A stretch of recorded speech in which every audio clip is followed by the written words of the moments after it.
I wanted a digger for ages and kept on getting told the same two things. Don't buy one too small, don't buy one from China.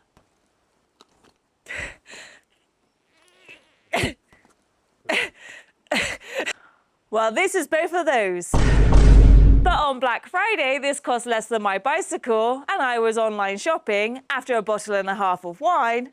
So here we are. This tiny little thing is so far removed from the digger that I'd have bought, it might as well be a bicycle.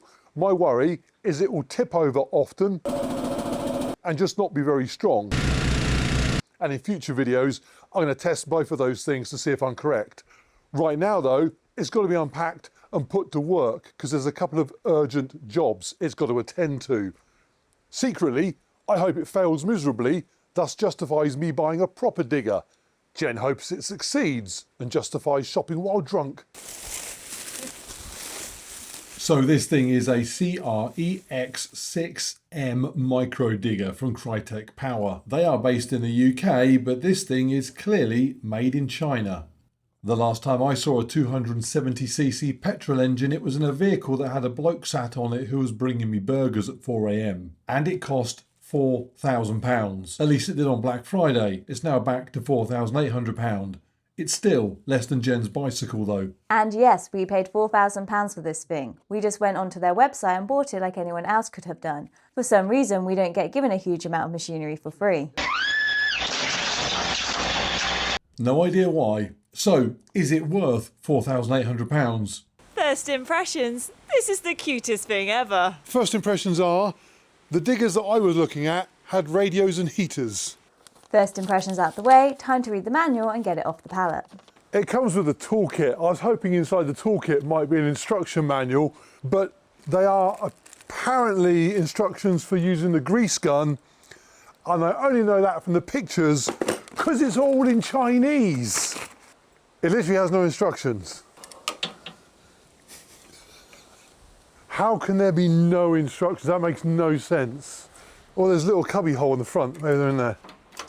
No, right. Do I really need instructions? Yes, I do. Does it need oil? Where does the fuel go? How do I get it off the pallet? But what started as a negative for a purchase from China turned into a positive for using a UK-based dealer because Crytek answered the phone as soon as I called them. Bad news for me. I was hoping I'd have no means of getting it up and running and therefore off the pallet and I could just go and buy a proper digger instead. Turns out it comes ready to go. It's got oil in it. I just need to slap some petrol in it, bought the canopy on top, and that's it. And they're emailing me a PDF manual as we speak. So we threw in some unleaded, ignored the email because seriously, who reads the manual anyway, and bolted on the canopy. Bit of choke. Oh, easy peasy.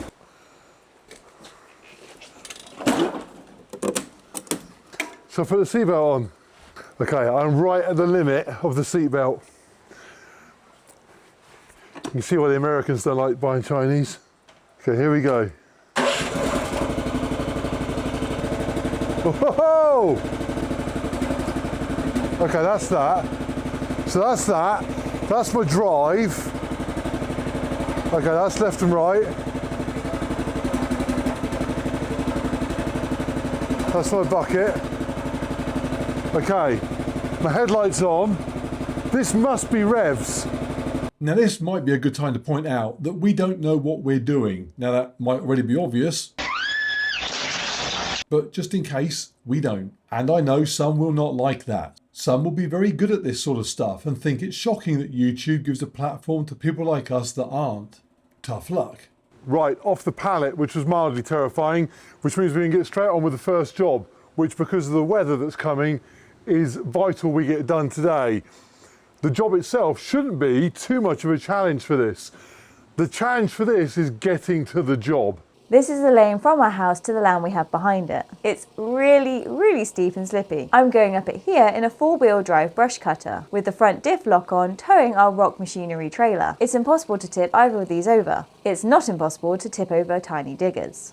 And here I am coming back down where you can see the lane is a mess. That's because of some minor drainage issues we had. I'm not sure whether the best way to balance this thing is to go with the bigger part in front like sat here now, I feel like I'm already hanging off the back of it as it is.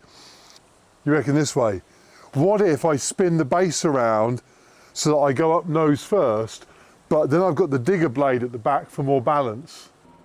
So off I went, backwards, sort of, and slowly, because it was terrifying. I've gone up here in diggers that I've hired that have all been around the 2-ton mark and had nice expanding tracks. And even those felt unstable on this. This felt very, very tippy. In fact, so tippy, I got out to check it wasn't just about to flop over. At the moment, it probably doesn't appear very steep on camera, but this feels like I'm on quite an incline. Does it look steep? Okay, even Jen's saying no. So what I'm going to do is I'm going to physically try and tip it backwards. This sounds insane. Just bear with me. My thinking was that any attempt to tip the digger by hand would demonstrate it was actually rock solid stable, and my irrational fear of going over while on it would disappear. That seemed like it was easy to tip back. Yeah, it did, didn't it? For it to actually go backwards would require something really quite special, wouldn't it?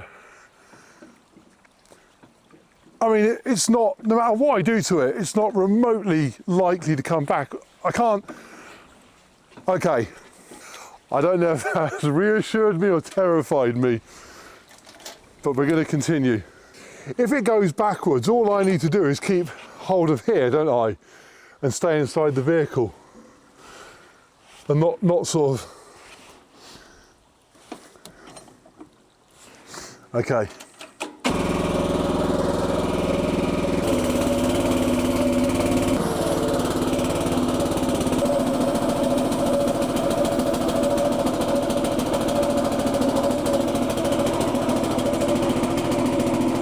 First test is passed. The only time it got stuck, it looked like the wheels were spinning, the tracks were spinning. It was actually because I had my digger blade at the back digging in because I was having it too low because I was a bit worried about tipping backwards. Lifted it out of the way and it shot off again. So now I can go to where I need to dig my hole. Now that the hill was less steep, I wanted to have a go. And then backwards because you're facing the wrong way. We're both at the same time. Well, one does one wheel, one does the other. Oh.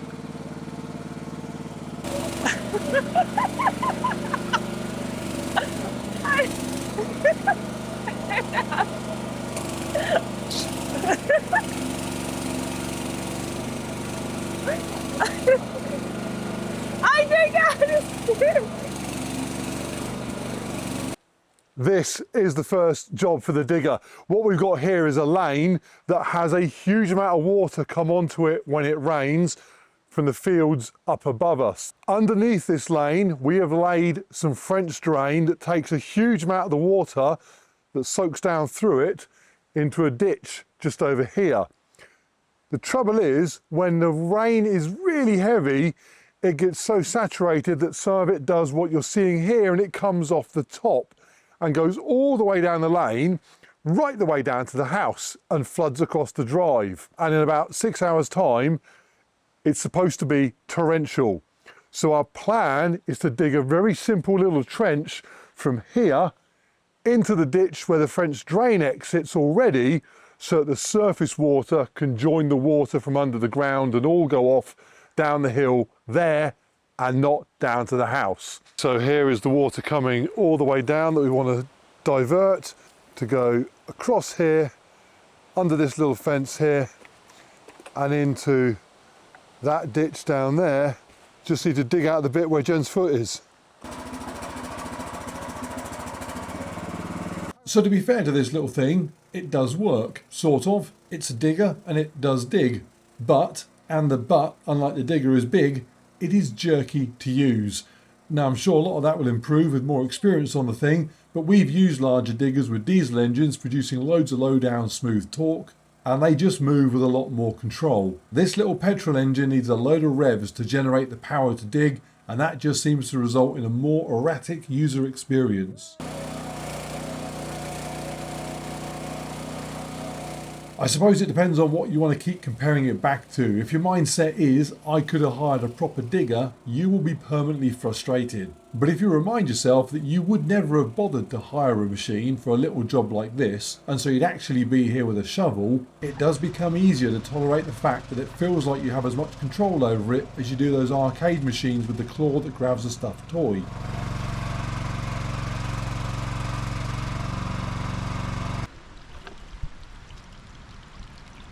Right, mission accomplished. It is far from finished and he's tidying up. But what it is doing is working right now. And I guess it kind of highlights the benefit of this in that we had a quick job we needed to get done. We could never have hired a digger. It would have been pointless to hire a digger. It just wouldn't work. Because we got this, we can jump on it and within a few minutes get it done. It might not be as mad an idea as I thought.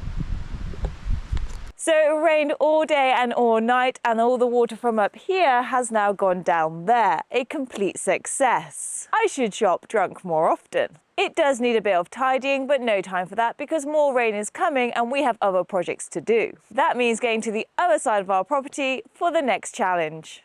Keys, please. What was that? I got my glasses on. Which I had no interest in doing. Nor did I, but someone had to. Right, while we're back at the barn, as Jen's moving the truck out of the way, I'm just going to take this thumb off. There'll be times when it will be useful for picking things up, but for digging holes, it just sits in the way.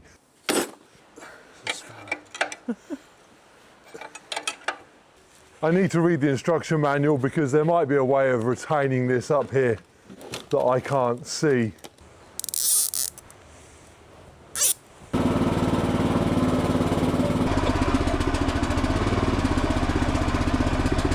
The challenge here is again getting to where we need it to do the job.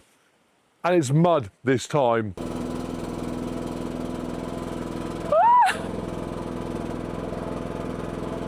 feel like I'm tipping.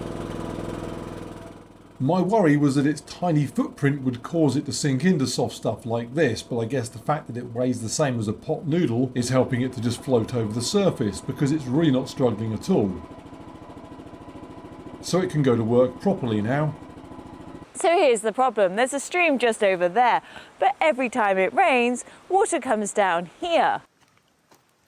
What does that look like? It looks like this. This is 24 hours after some heavy rain, so only a trickle at this stage, but still water in the field and not in the ditch. And the problem with it is that it runs all the way down until it gets to the bottom of the field where it creates an absolute muddy mess. Because of the raised bank, this is the only spot where we can divert the water to where it needs to be. The plan is to dig a ditch to this point. Hopefully a pretty simple job.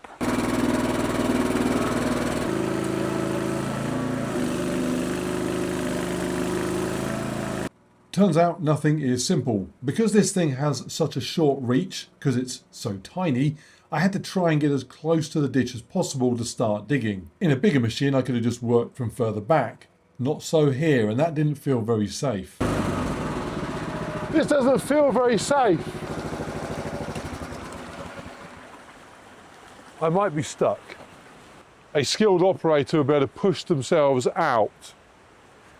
So here we go.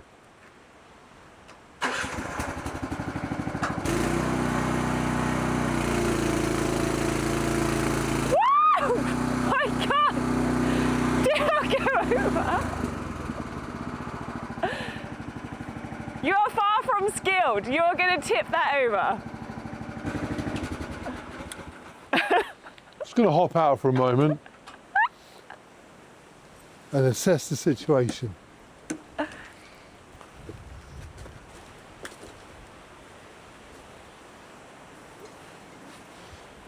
Okay, so it does appear that I'm not as skilled as I thought. My digger is stuck and now on the verge of tipping over. This does feel a little bit sketchy, as the kids say. This track's off the ground, which is suboptimal. I'm not quite sure what we do. I don't know if this seatbelt is good or not. Well, if it falls, you're going with it. It feels like being strapped to the Titanic. Yeah. I'm not sure that's a good place to be. Right. I reckon you go forward and come back on a different track.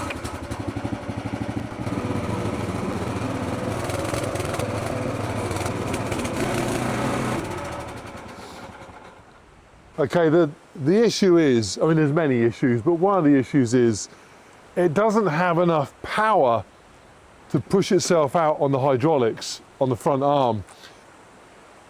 So I'm stuck. We've tried wiggling it about and it's not coming out of there. It doesn't have the strength to push itself out or pull itself out. It's stuck. We're going to get the tractor in here and just yank it out. Okay, so I've got the Japanese tractor, which is hopefully going to pull the Chinese digger out.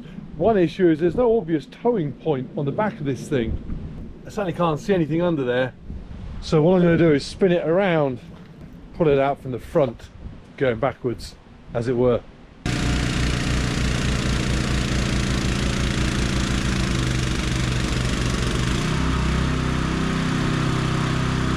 So Japan 1, China 0. Back on drier ground, I span it around and finished off the ditch, which again it did dig 10 times faster than me with a shovel, but as the day wrapped up it was pretty clear it was starting to look like a purchase that it's hard to justify dropping £4,000 on. The plan was to film a short wrap up the next day where Jen would admit that buying it was not her most sensible decision. I think this is shaping up to be a pretty good purchase. This was not the wrap up we agreed on the night before. But Mark is unconvinced, so I'm going to use it here on exactly the type of job we got it for. This pile of earth needs to go from here into the trailer and then gone. It's the sort of thing that's probably quite hard to justify buying a £20,000 digger for, and is really hard to justify spending a few £100s on hiring one for the day either. It is possibly where this thing might shine. So, moving loose soil into a trailer while stood on solid ground. On the one hand, it's hardly a huge challenge, but on the other, it's the sort of routine task that we would use this for. In fact, this job has been outstanding for weeks because I really couldn't be bothered to go and get a spade and do it. But it did need doing. Wet soil up against the side of the barn's a damp problem waiting to happen, and sitting on the digger for half an hour, it was almost enjoyable. And there is no doubt it did the job fine. In the spring we can just chuck some grass seed on here and it is one less thing to worry about. I love this. It did the hill, the mud, the ditch, the other ditch and the pile of earth. In conditions that are terrible right now. Once you've had a couple of frosts and the ground hardens up, there are a ton of little jobs we can get this to do. Admittedly, it does vibrate a lot and it's not as smooth and easy to use as a big diesel digger with a lot of torque. But it was £4,000. Its competition isn't 2-ton diggers. Its competition is a man with a shovel, and it beats that. But if you're thinking you could just hire a 2-ton digger very often for £4,000, or lots of men with shovels for that matter, I know, I agree. It is still not a purchase that is making much sense to me. Maybe there is a task around here that we'll find for it to do that will change my mind. I don't know what that might be though, and while I'm waiting for it to pop up, here's what I'm going to do with this thing. I'm going to test it. My main two problems with this are that it feels like it might tip over and it doesn't feel very strong. So in the next video, I'm going to see what does it actually take to tip it over and what can it actually lift. That video is going to need a bit of planning and maybe some increased life insurance, but it will be here soon. And is there anything else you want us to test on this thing? If there is, stick it in the comments and we'll have a go. And if your only outstanding question at this stage is, why does Jen have such an expensive bicycle? She also bought that one intoxicated. It might be a genuine problem at this stage.